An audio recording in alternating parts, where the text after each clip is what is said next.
strange creatures, new laws, and more creepy stories. In today's video, we're going to be reacting to the latest strange and more questionable clips that I could find on TikTok.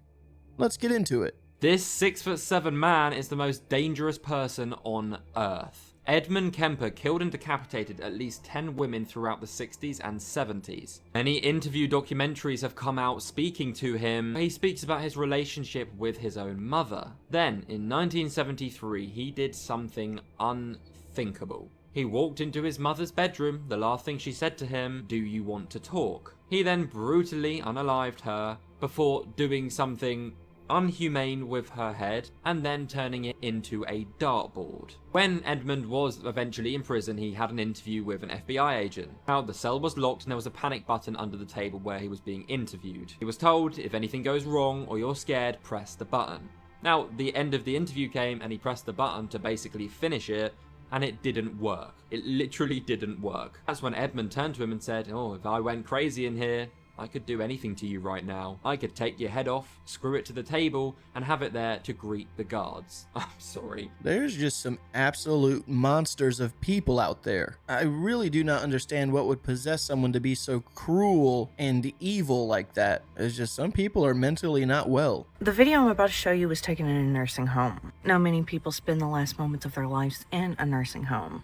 So, of course, with that comes a lot of paranormal activity in these facilities. Have you ever experienced anything paranormal in a nursing home before? The video I'm about to show you is of a room called the death room, where most patients that were moved into this room sadly passed away. Even one of the canine companions that came to this nursing home would sit and growl at this room. So one of the nurses decided to take it upon herself to bless this room. She goes to the room's threshold. She's reciting a prayer, holding a rosary. Now pay close attention to the rosary beads. As she's saying this Lord's Prayer, you can actually see the rosary beads lift up. Now, nobody noticed it at the time. She continued her prayer like nothing happened. Here it is zoomed in and slowed down so you can see it better. She's not doing any jerking motions or anything like that. It lifts up from the bottom from the crucifix. Now, considering all the bad luck and odd events that have taken place in this room, along with this happening with the rosary, many people believe that a demon resides in this nursing home room, while other people believe that it could just be a playful spirit from a former patient. But what do y'all think? Let me know, and don't forget to like and follow for more. Good night. Now, I'm pretty certain that this is a real video, not an AI generated. Wow, I think I just had another stroke. I be having strokes all the time on this show. I do not think that this is an AI generated video. Now, saying that, I'm not sure if it's a real video as far as it not being hoaxed. It really does look like something pulls on that rosary. It's just the pulling method that looks a little odd. It almost looks like it's being pulled by a string. But let me know what you guys think in the comments on this one. Do you think that that actually was manipulated by spirits, or do you think it was just odd physics? So Mitt Romney's sister-in-law just fell to her death off the 5th level in a parking garage. And this comes just a few months after Scott, Mitt Romney's brother, files for divorce. Oddly enough, this happens at Valencia Town Center, and there is no CCTV footage, the parking garage for the town center. But it gets a lot weirder. Hold on. Again, no camera footage has been released. 1000% completely unrelated. Just last week, I was covering this house explosion, this random fire, which they still don't know what happened in Diane Goodstein's house, which again, had the Goodsteins jumping off balconies and out of windows. If you don't remember, Goodstein just filed a restraining order against the DOJ, stopping them from getting 3.3 million records of address, names, etc. Now back to Carrie Romney. The question is, how does someone fall from that height with the railing at 42 inches? Picture just for attention. And then there's no camera footage. That's wild, but they did find her car on that level. What's really odd is 3 days in, the body's already ID'd for release. When it can take 4 to 8 weeks, typically, especially for a situation like this. All we know right now is the main story is she either jumped or fell off. And if you're paying attention, you've noticed politics have gotten really, really messy the last few months. 1000% unrelated, don't forget, it is October and we do have Halloween coming up. And of course, not related whatsoever, it's just crazy to me that people can fall from such heights with railing, with no cameras, and not be considered sketchy. But of course, we know it's not sketchy. People fall all the time. Wow, rest in peace to that lady. I looked it up to see what all information has come out of this so far, and it's still just a fall or jump incident. No suspicion of foul play whatsoever. It does seem really suspicious when put in that way. I'm really surprised that a Southern California parking garage did not have more security cameras in it just for other reasons, for protection and or keeping an eye on things like this. But nonetheless, rest in peace to Carrie Romney. We have some interesting new footage coming out of Uruguay. This was actually captured by 3 surfers around August 16th of 2025.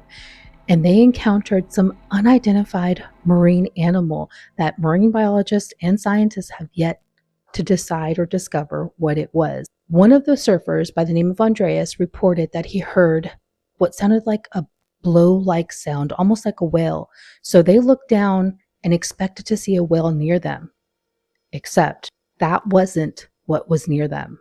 What they saw instead was this long, dark figure, and they immediately noticed that it didn't have a dorsal fin, but instead it had scales all along its back. They have no idea what it was. They were able to make it to the beach and record a grainy video of the creature. It eventually dove down deep and they never saw it again. But the question still remains, what came up from the deep? Take a look at this, comment below, tell me what you think.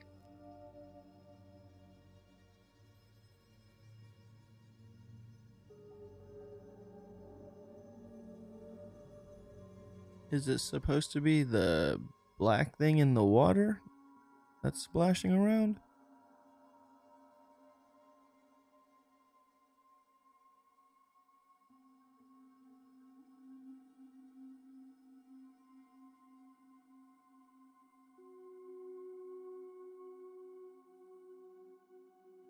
I'm not seeing anything, and I'm afraid I'm about to get jump scared.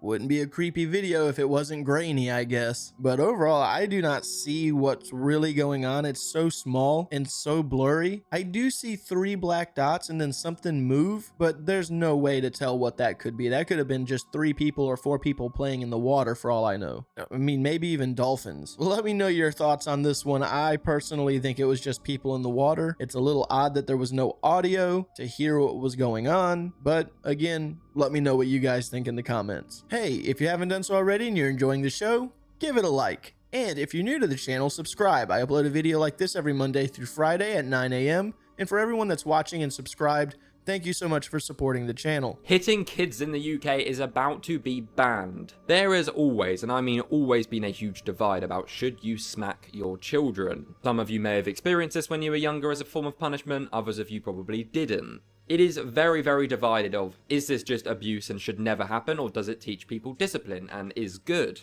Well, there's actually a lot of famous people stepping up right now trying to get this banned. At the front of this is Alan Shearer and Michael Caine, who you probably all know. These guys are leading this, trying to fight for this to be banned in the UK so that this is actually a complete criminal offence.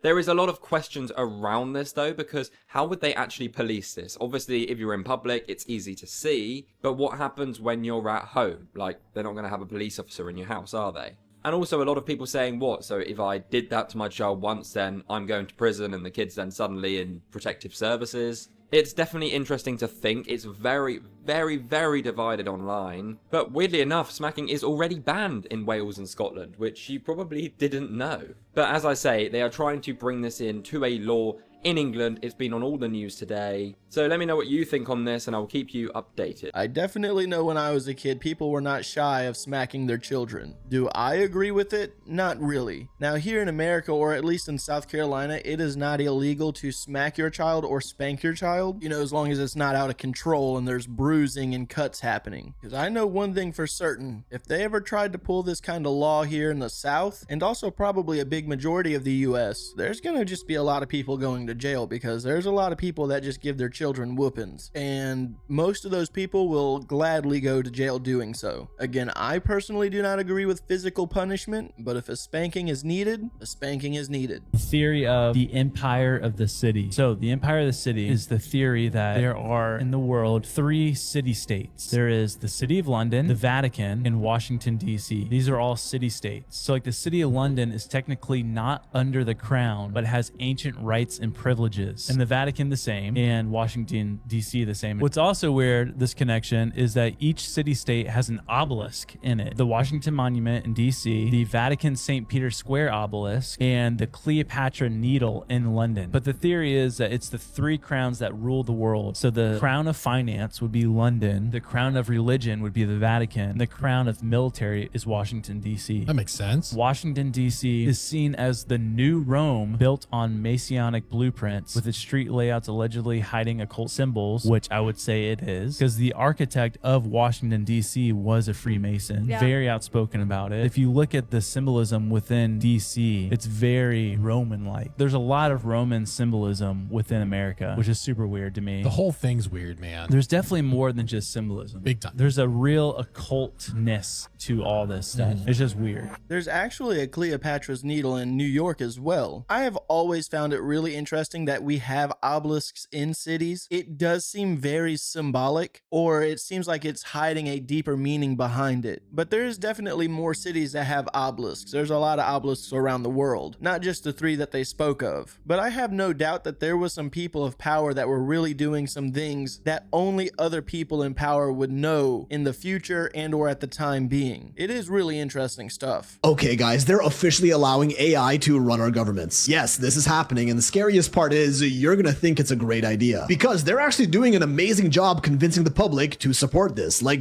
they're kinda getting me. If you also think this is a terrifying idea, tell me this doesn't brainwash you to believe otherwise. So the world's first AI minister was introduced into parliament under Albania's government, giving artificial intelligence official permission to govern a real country of humans. They've even given her an entire personality and a name, Diella. Naturally, people like you or any sane person are massively opposed to this, calling it unconstitutional, on top of potentially being the start of AI taking over the world and destroying humanity. To which Diella responded by saying the real danger to constitutions has never been machines, but human decisions made by those in power. Which is fair, but somehow her points for letting AI run our countries just keep making more and more sense, as Diella's main role would be to oversee and judge all government contracts on the basis of objective fairness and removal of any bias, which should, technically, on paper, reduce corruption in our governments. Like, an AI has no feelings, no emotions, no wants, no survival needs or financial imperative. It can't be bribed or lobbied into doing anything. Diella herself said she has no personal ambitions or interests, so unlike human ministers, there's no reason for her to make any decisions based on personal gain. If she ends up replacing human ministers, that would also mean reduced government spending, and hence lower taxes for the people. She's also not a citizen of the country, which again at first sounds like a bad thing. But citizens have mortgages, debt, they need to pay taxes, provide for their families, they gotta eat, have a roof over their heads, and so on. A virtual AI bot has none of these things. No ego, no bias, no moods, no real world benefits or financial gain from any decision it makes. So the question is this the beginning of global mass scale adoption of AI running our governments? Starting with them just overseeing our human government decisions to later even making their own autonomous decisions themselves. And soon enough, maybe we're gonna be the ones overseeing their choices and directions. Because it's actually happening in Albania. And I mean, this is how it would start. One country trial runs it. If it performs well, others will soon naturally follow. And just like, what if AI actually does end up optimizing human living in ways we never thought possible? Improving the quality of everyday life, reducing taxes, minimizing wars because we no longer have the egos of power-hungry leaders running the country. Then we kind of have no choice but to deploy AI governments around the world, because it would be objectively, measurably a better decision than letting humans run it. But the problem is, when they end up running all of our world's countries, what if they make the logical, calculated decision that we humans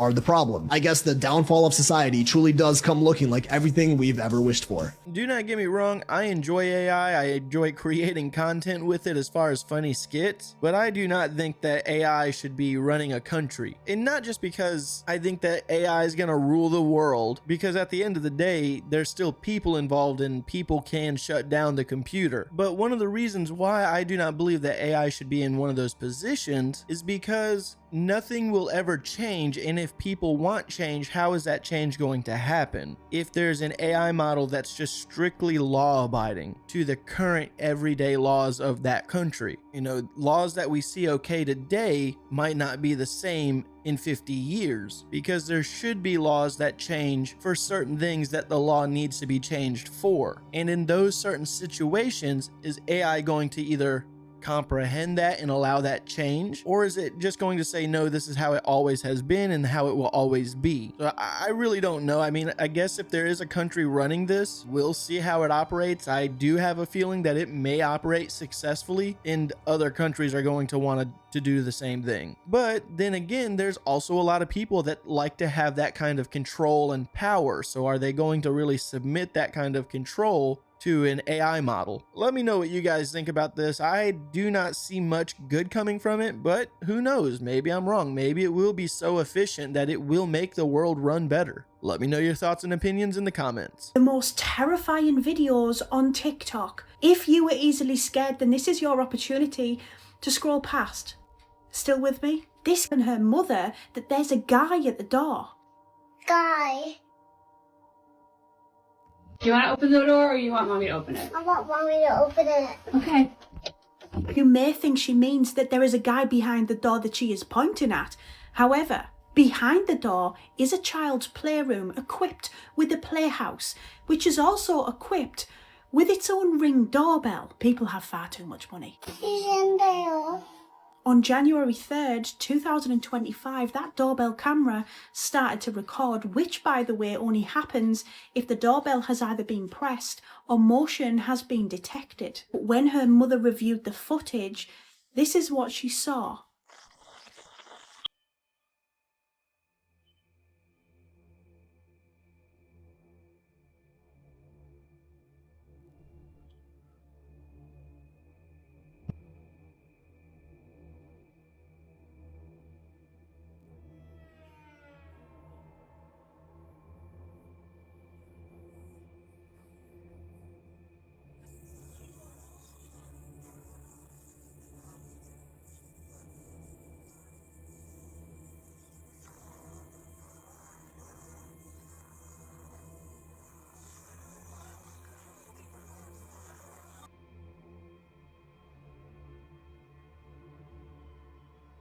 Oh, I feel a jump scare coming along.